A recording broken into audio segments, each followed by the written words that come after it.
piece I'm going to share, I just finished yesterday, and it's not edited. So I'm sorry if I stumble. Okay. He shook his head and said, "You're just like a typical woman because you can't drive."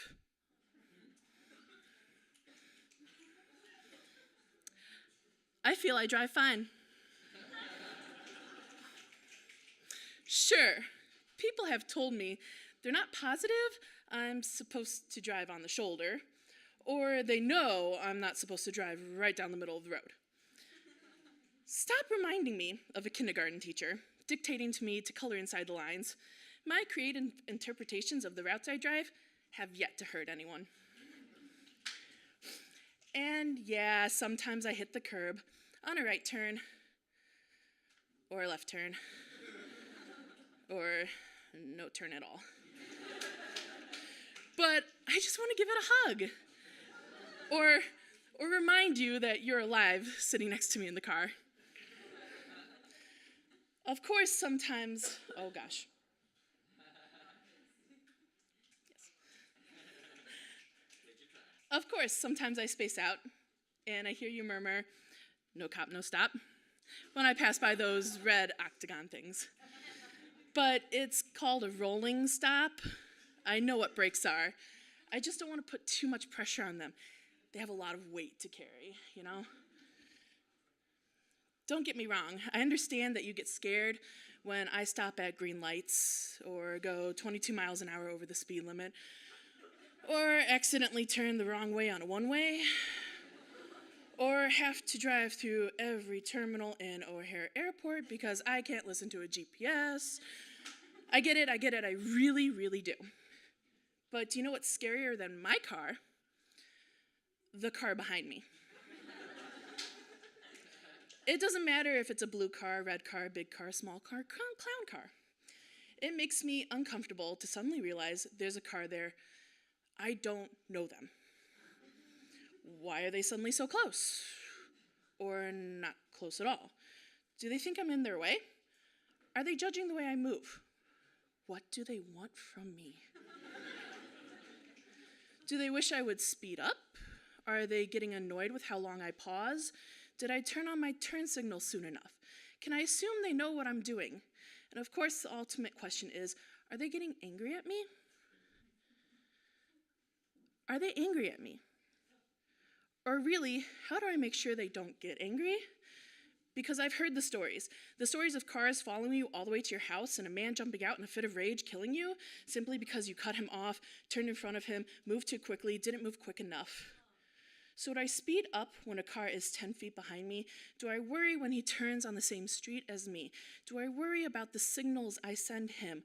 Or is it his job to worry about that? Do I need to be this cautious about how upset a man is with my actions or my inactions?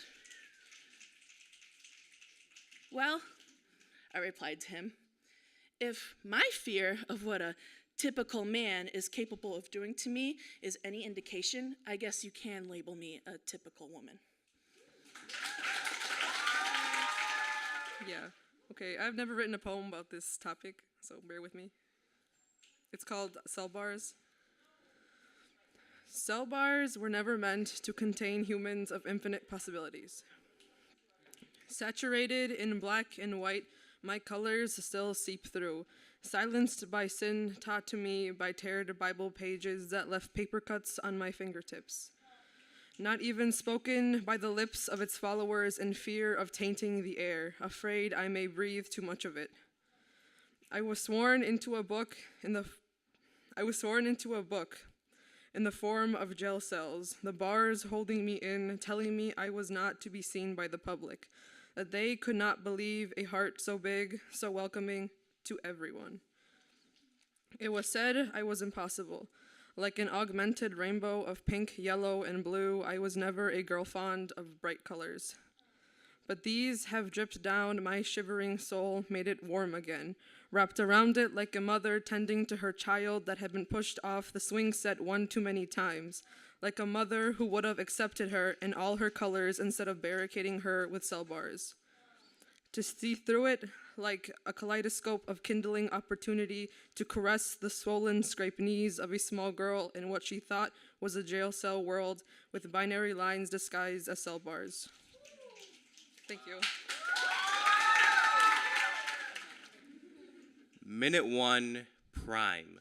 Let it sink into your skin. Let it cover the imperfections that made you unique. Minute 2, eyeshadow. You couldn't change what you saw, but you can see what you change, the way life's shades of darkness mix into your eyelids. Minute 3, liquid liner. Define your eyes. Build a fence around what your eyes see. Minute 4, concealer. Cover up the fact that you haven't slept in 18 years because you can't rest in sorrow. Minute 5, powder. Lock it in. Tell yourself this is the way it was meant to be. Minute 6, bronzer. Tell the world you can be your own sun, because they always have to be the rain clouds in your life. Minute 7, eyebrows. Fill in the emptiness. Minute 8, mascara. Let the first thing you see be the blackness of the world. It completes it. Minute 10, setting spray. You have now conformed to society. You are now beautiful.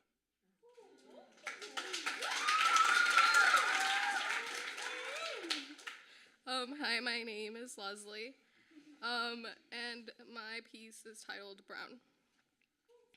You're really pretty, but you're like brown. The collision of white girl words onto my skin rebounded off the armor my ancestors built for me, and I wondered what she meant. Like white girl wouldn't tan to be my skin color during prom season. Like my brown was only good if it was temporary, if it was able to be washed off. It was only beautiful on her when it was accompanied by blue eyes and blonde hair. White girl loved my culture but not me. Tried to move her hips to our salsa but was not spicy enough. Loved mama's enchiladas but told her she doesn't belong. To be afraid, to be ashamed of my skin the color of canela, the way my pride stung her. Showed her even when it's not taught in history class, I know what it is to be Inca, Aztec, and Mayan, and indigenous, and Chicana, and proud of my skin on my body. That makes me resilient and beautiful. White girl didn't know the strength that ran through my veins, resisting colonization and patriarchy. All white girl had been taught was how to take. My people are tired of being robbed. We do not come from Chipotle. The next time white girl paints her face into sugar skull, I will not stay silent. I will tell her she has begun to take over, to gentrify and colonize this holiday for herself. And again, she will think my culture looks better on her, but my skin is holy, a sacred glow of El Campo, unable to be replicated. White girl, I am brown and beautiful at the same time. Ain't no splitting my culture from its magic. This is Monday Blues. Monday was my messy day, another Xanax in the car day, another tardy with a security guard, saying it wouldn't happen again. But you molded my judgment, and I was late, over and over again. We met on a Monday, and I remember because it was the greatest Monday anyone could ever have. Being with you was like the Malaysia Airlines missing after departure, Amelia Earhart lost in the sky, on the Titanic drowning in regret, running out of erasers and drawing over the mistakes. I was your favorite color that you used even after it ran dry. Monday was my sweatpant day, my long sleeve cover everything day, telling my parents I'd wear shorts next week, moving my hands to cover the flowering fingers when your artistry got too passionate. I know it's May, Mom. The school's just cold inside. You kissed me on a Monday, and I remember because it was the best Monday. I looked at you and I saw blue because it was your favorite color pencil, and your mama showed me pictures where it matched your eyes. Green, like the trees you painted, and envy when I looked through the leaves and saw too much. Purple, when you treated me like royalty and painted pictures on my neck. Red hearts like an elementary school drawing, little rivers when you do too hard. Mondays were my hide the hangover, shield myself from the weekend days, telling my friends I wouldn't do it again. You laughed in my face when I punched you, but I smiled the whole way home. And then we broke up on a Monday. I remember because it was my favorite Monday. You made me feel like a worker on the early train with the last round of partiers, wishing I was somewhere else. Invisible, needed because you told me that I was the only French girl you'd ever paint, like I was the only thing missing in your picture than scribbling me out. And now Mondays are my favorite days, my new beginning, clear sky day, showing myself I can be okay.